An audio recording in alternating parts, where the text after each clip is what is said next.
Hello, my loves. Welcome to another Instagram Live. I saw something today and I was like, okay, I need to make a video about this because this is crazy. And I know this will resonate for so many of you. So I've been talking about the difference between the first stage of our spiritual awakening and the second stage of our spiritual awakening. And I keep seeing the same trap happening in people who are stuck in the first stage of their awakening. It gets to a point in the first stage of our spiritual awakening where our spiritual awakening actually becomes a kind of spiritual psychosis. And we are seeing everything as an illusion and seeing all the patterns and seeing all the synchronicities and blaming the government, and we are in the matrix and the population is asleep and we are the ones who are awake and we are the chosen ones and all of this. This gets to a point where we literally may become psychotic. And I'm laughing, but this is serious.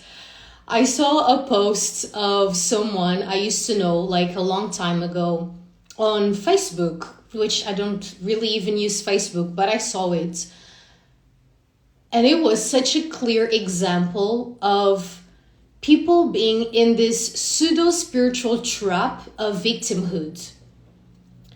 So this is where this spiritual victimhood trap is where you blame the government, you blame the universe, you blame astrology, you blame your spirit guides, and you blame everything for the state of the world and for your own state.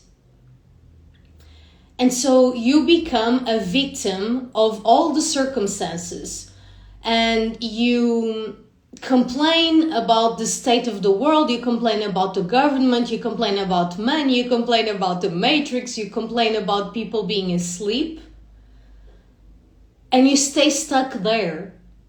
And it brings us into this loop of staying stuck in our own minds and not doing anything about it. Because the thing is, yes, this is the state of the world. And what? Yes, this is happening in the world. So what are you going to do about it? Yes, there is injustice. Yes, there is a lot of craziness happening. Yes, all of these things are true. And what are you going to do about it? And how are you playing your part? When people get into this state of spiritual psychosis, people get stuck in their own minds and they make all of these movies and they go in literally endless loops that never get them anywhere. What I call the second stage of our spiritual awakening is when we ground back into our bodies and we bring the energy from the mind into the body. This is when we are like, okay, this is happening in the world. And what am I going to do about it? The person I saw this post that posted this thing was like in full-on victim mode. And the energy was like really, really weird. And, you know, it was just really off. And when people who believe themselves to be the savior or the enlightened one, or people who believe they come from the trillionth dimension and they channel all this light language and they are this soul from other dimensions and all of this, these elevated, enlightened souls. But then they struggle so much on earth because they are stuck in their minds. And the spiritual ego is like the worst of all. And also believing that we don't have an ego is an ego of itself. So it might seem that I'm a little bit all over the place with this conversation, but the point is that when people who believe they have this very high spiritual status become stuck in victimhood and they don't do anything about it, they enter a kind of spiritual psychosis. And this is really danger for themselves and for everyone else around them. At some point in our journey, and this is the second stage of our spiritual awakening, it's when we ground back into our bodies and we take responsibility for our lives. Yes, this is happening. So what am I going to do about it? Yes, this is happening in my personal life. How am I leading myself through it? This trap of staying stuck in the spiritual victim doesn't lead anywhere. It only gets us in loops, mental loops that keep us stuck in that identity.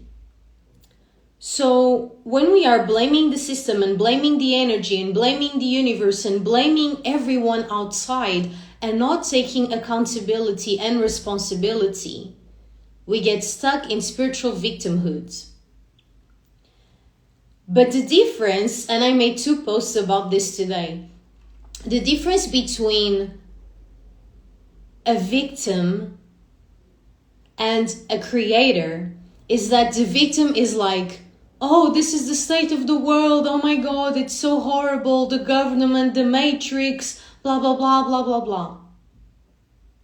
The creator is like, yes, this is happening in the world. So what part am I going to play?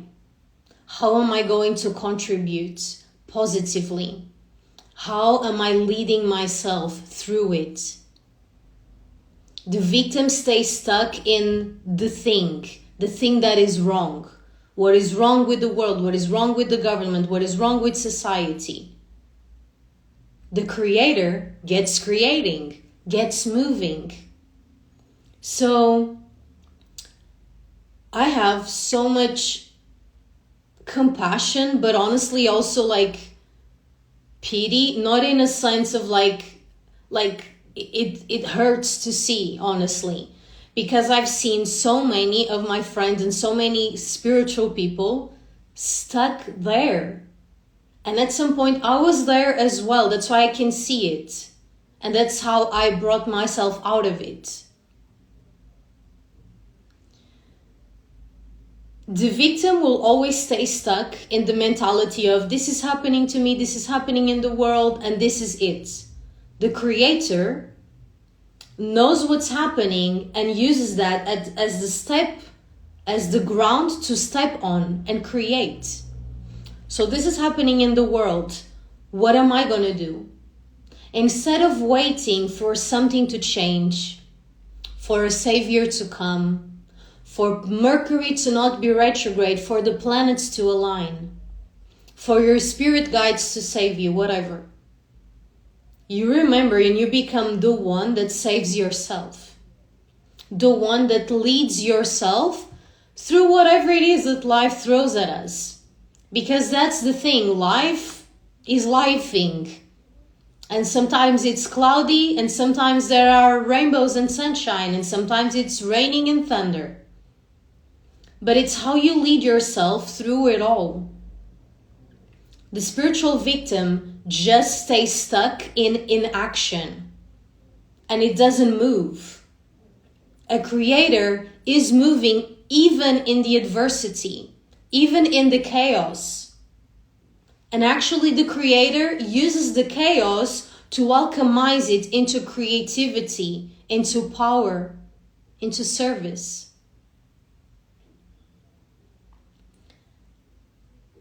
The victim sees a problem and stays there.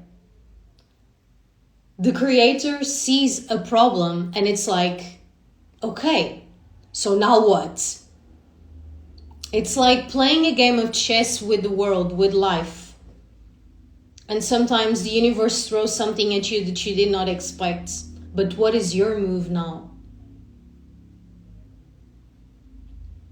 Being a creator is just remembering that life is lifing and things happen and there's nothing we can do about it. But what we can do is how do we respond? How do we prepare? How do we alchemize? Who do we become in the face of adversity, in the face of challenges, in the face of triggers? It's so sad because a lot of spiritual people who believe they are the leaders of the new earth are not even able to lead themselves.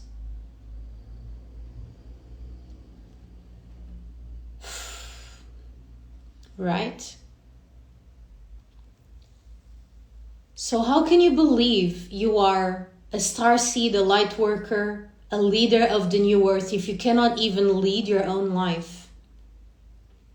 It's easy to lead when everything is easy.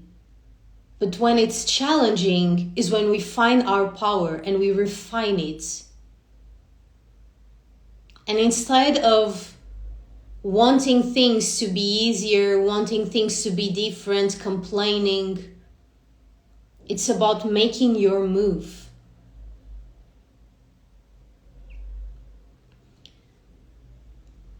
So many spiritual people who are in this spiritual psychosis believe they are chosen ones. But then they use that in a loop of like, oh, I'm one with everything, I am God. And then it's like, I'm a victim and I don't know what to do with my life. Please, someone help. I'm being attacked by entities, whatever. And it's this never-ending loop. The second stage of our spiritual awakening is when we wake up from the first stage of our spiritual awakening and we wake up from this spiritual psychosis and we bring the energy from the mind into the body. The first stage is where we ascend and we see all of these things and we connect with other dimensions and we see all the signs and synchronicities and patterns and all of these things. The second stage is when we are called into leadership. It's when we ground back into our bodies and we descend back to the earth. And we take full accountability and responsibility for our journey and for our lives and for the impact we make in the world. And instead of desiring things to change or waiting for things to change, we are the ones who initiate that change. Let me know if this resonates. How many times have you experienced this yourself or seen someone experience this where you're waiting for alignment, you're waiting for the perfect astrology, you are waiting for your spirit guides, you take oracle cards and tarot cards and you wait for confirmation and you do all the healings and you do all the things.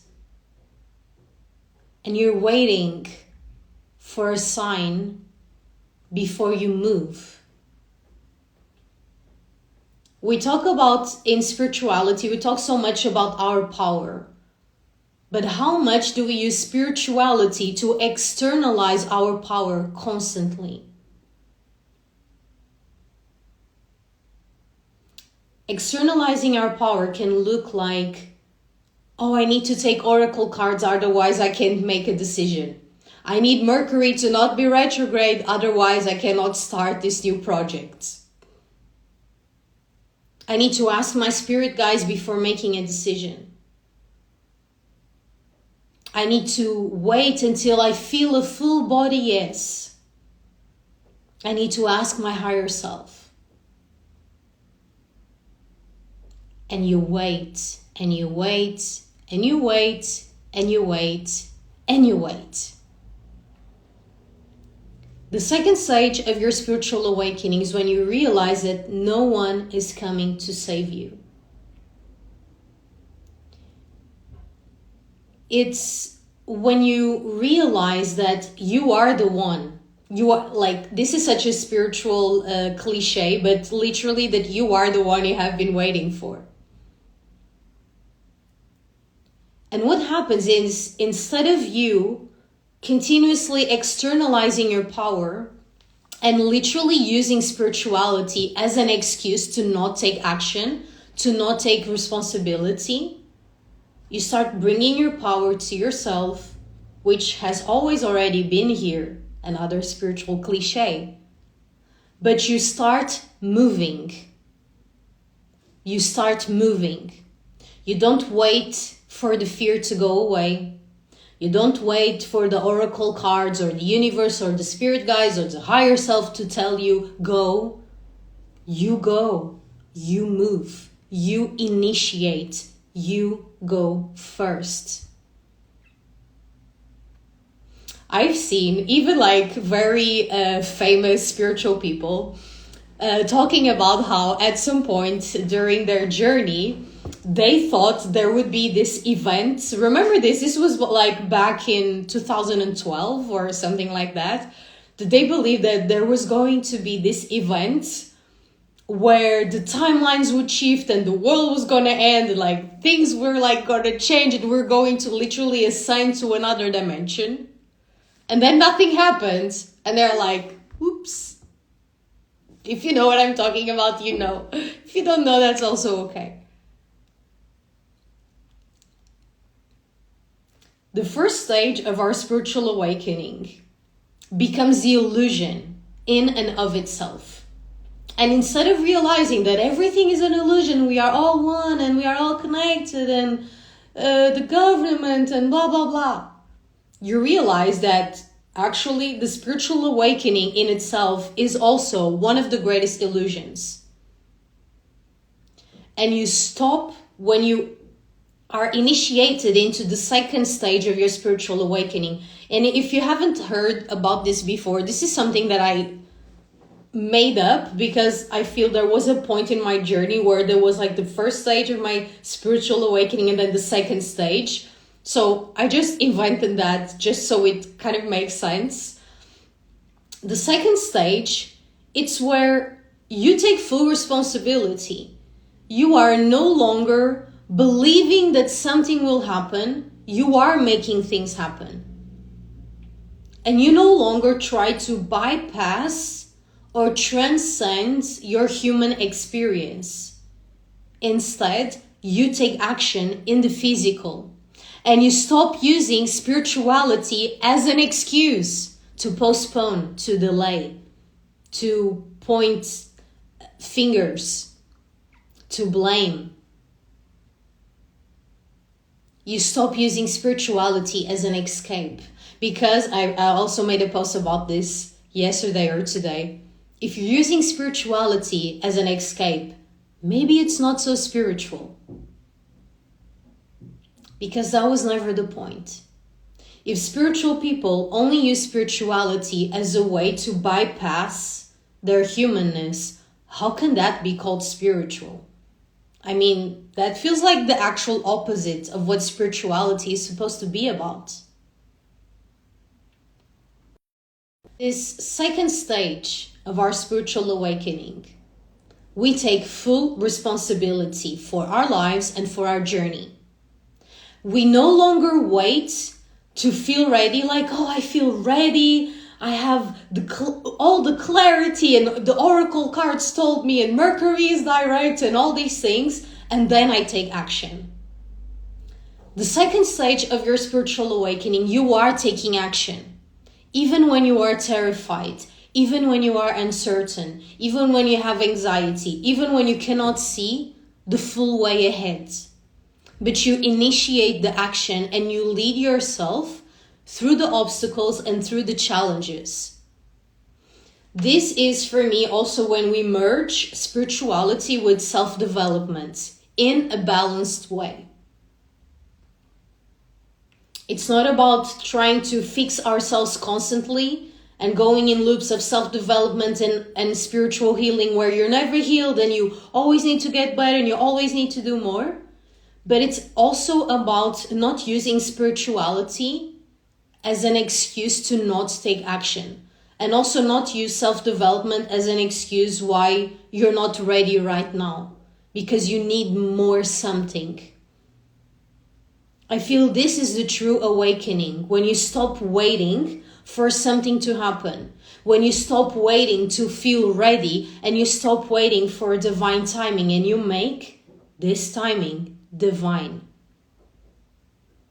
And you move even when you are terrified, even when you are alone, even when you are scared. How many spiritual people are still waiting for a savior to come, for the earth to transcend to the fifth dimension or whatever, instead of just being human and being responsible for our own journeys and our own lives?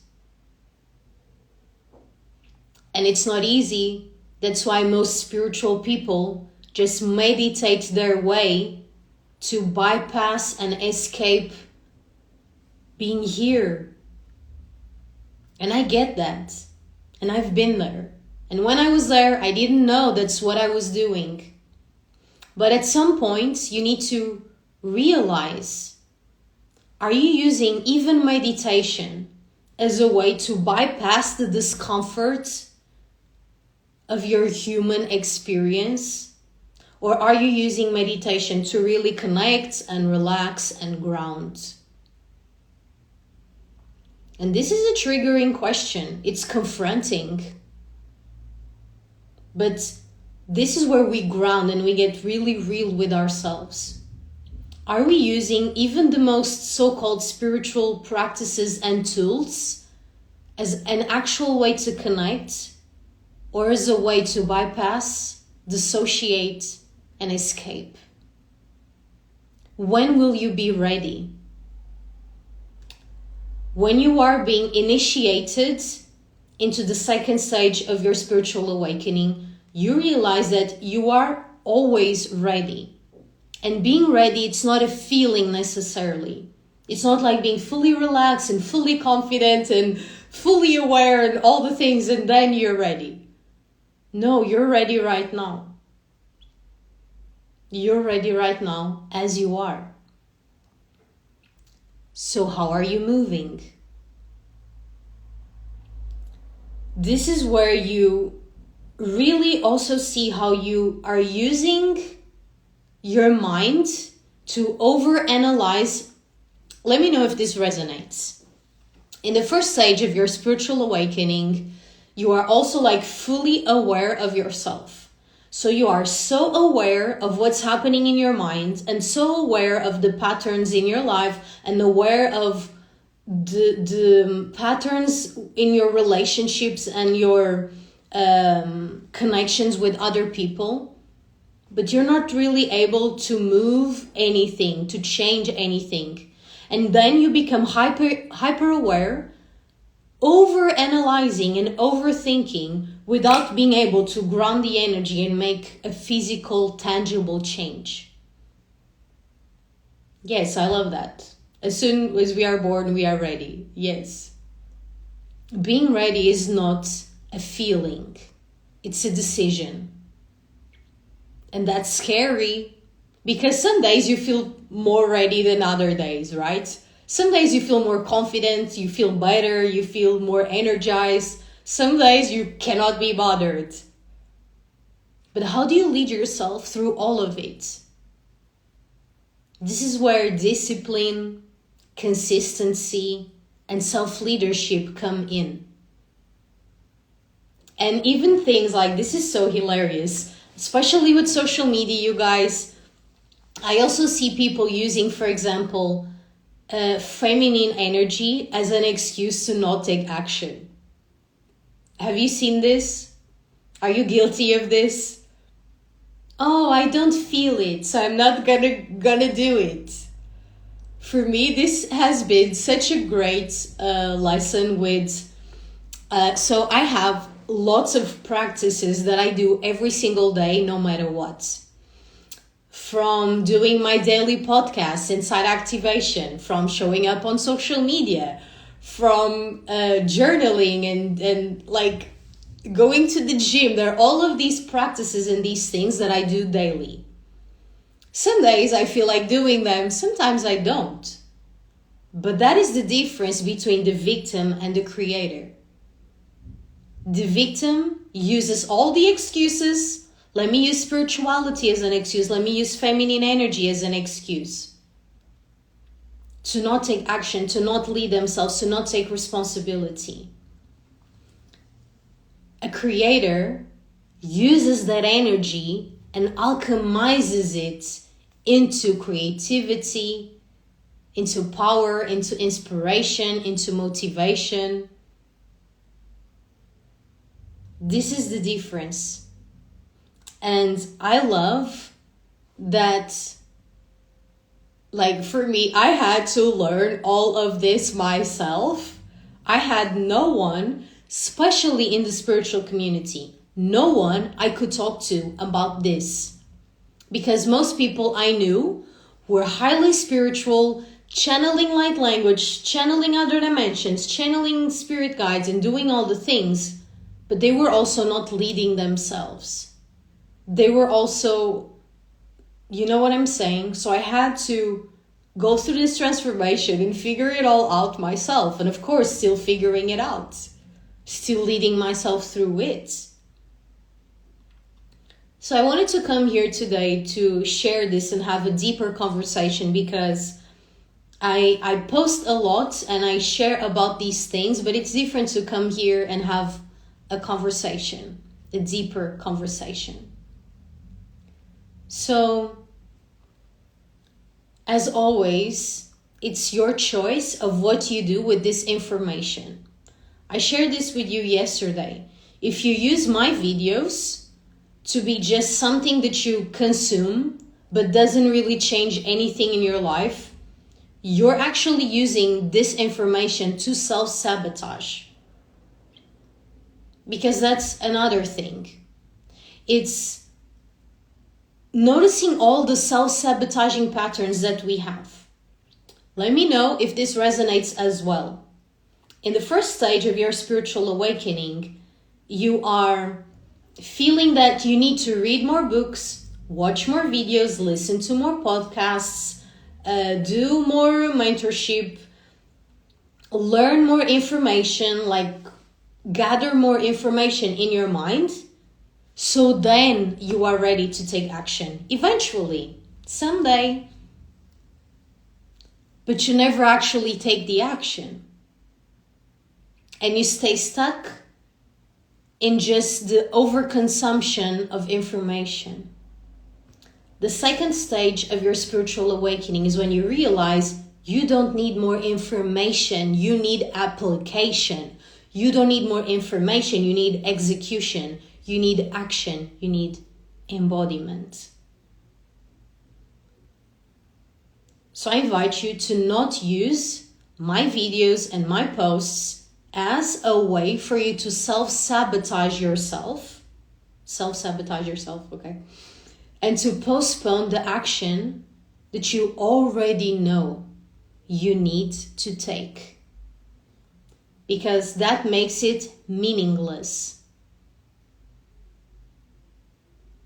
If you listen to this and nothing really shifts and changes, you are using this as another excuse to postpone the responsibility that is required of you in this moment.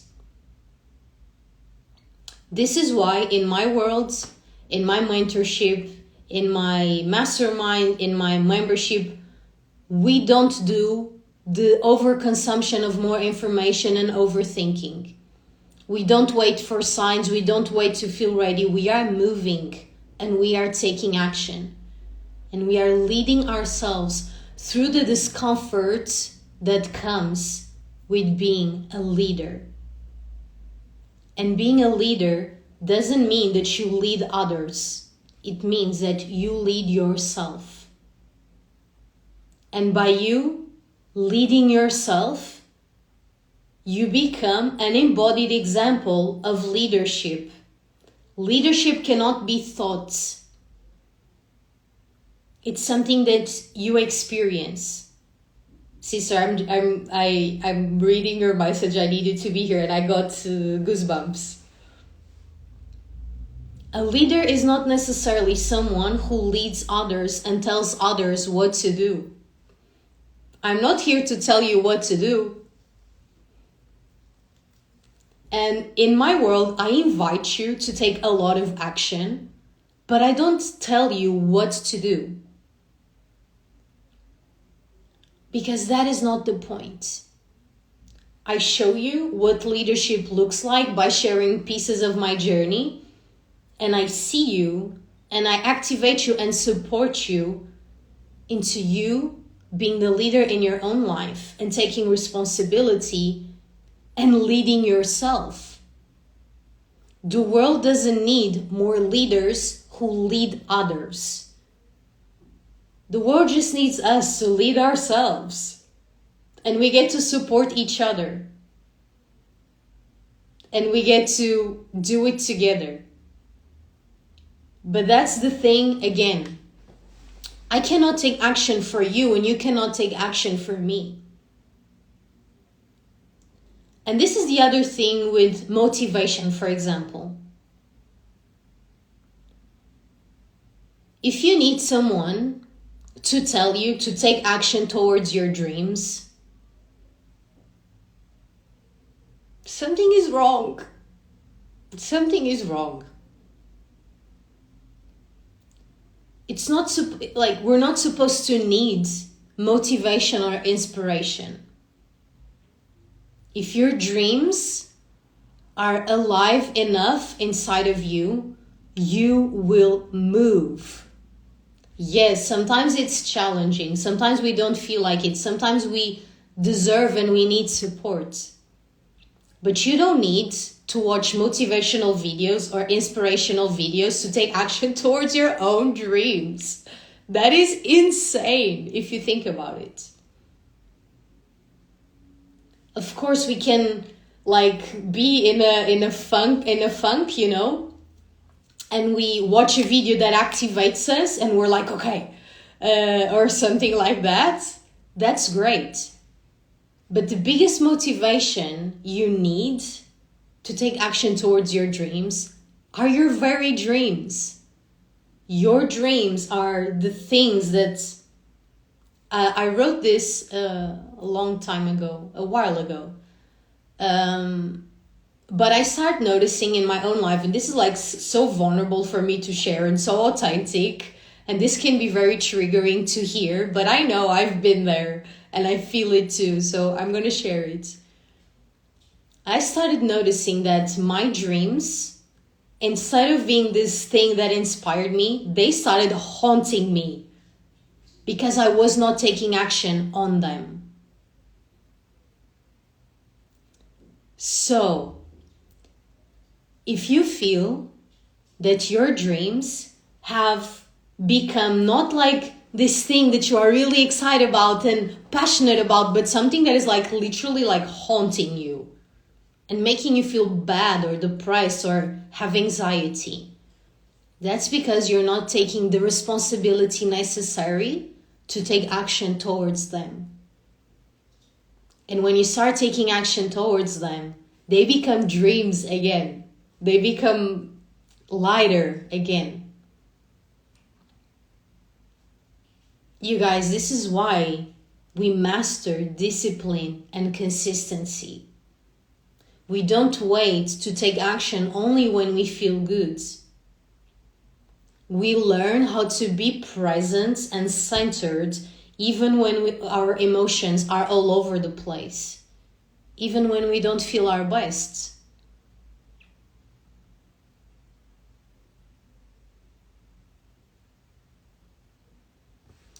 So, yes, this is the real talk. Yes, this is the real talk. Whew. So, I'm gonna leave you with that for today. And if you actually feel called to join my world and to do mentorship with me or join my mastermind or join activation, just send me a DM and we can talk about it. But here's the thing. You don't need any of it. but you get to be supported. For me, I have also invested in mentorship and in being in spaces that it's not about that I need it, but I deserve it and I desire it. And I get to be supported and activated by other people who are also taking action towards their dreams. Being in the space where people are taking action, where people are moving, activates us. This is why I call activation, because we are there to activate each other. The more I am activated, the more I activate you. The more you are activated, the more you activate me. This is again the thing about I cannot take action for you, you cannot take action for me. But me seeing you take action also gives me this fire to also take action. You seeing me take action also lights up your fire for you to take your action. This is the thing. So if you want to join my world, just send me a message and we will get you signed up and get you in the space. But this is the thing. You don't need motivation. You don't need more information. You don't need nothing else. You just need to take full responsibility and to lock in and to move and take action, even and especially when you don't feel like it. That's all.